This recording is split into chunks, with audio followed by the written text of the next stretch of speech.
Under the shadow of Kyoto's grand temples and the iron rule of the shogunate, there thrived a secret world of women whose power came not from sword or coin, but from the milk they carried, the medieval Japanese wet nurses, whose lives were far more dangerous and cunning than any noble's court record could reveal. For in a society bound by rigid class, where samurai loyalty was bought with honor and peasants were crushed by taxes, these women quietly held the most intimate control over the future, the nourishment of heirs. The first 10 seconds of this tale begins in a dim tatami-matted room, where Lady Akiko, a widowed merchant's daughter turned wet nurse, clasps a silk-wrapped infant to her chest, not because she loves the child, but because she knows the child's future will be her key to survival. A survival built on secrets she sells between lullabies. Her clients are the wives of high-ranking daimyo who cannot produce milk, their husbands too proud to admit weakness, their rivals eager to spread scandal. And Akiko uses this shame as currency,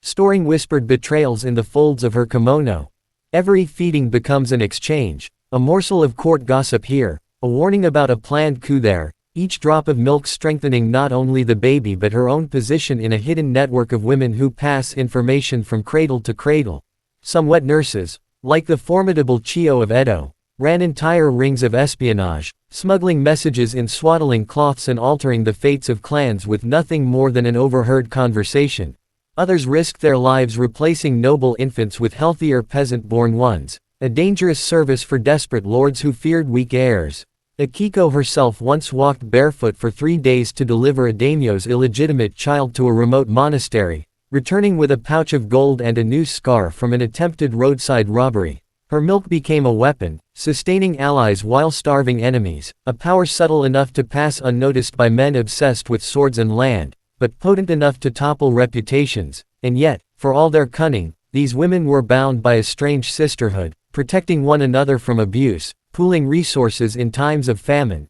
and ensuring no child under their care was left to die, regardless of its parent's status. As the years passed, Akiko's influence grew so quietly that even the shogun's chief advisor once sought her counsel in secret, for she knew which lords plotted rebellion long before any spy in the shogunate's pay. When she finally retired, she did so not in poverty like most women of her station, but in a lakeside villa gifted by a grateful clan whose lineage she had once, quite literally, kept alive. And so the story of medieval Japanese wet nurses is not merely one of nourishment, but of an invisible empire built drop by drop, where survival meant beating a system designed to ignore you, and doing it with milk instead of steel.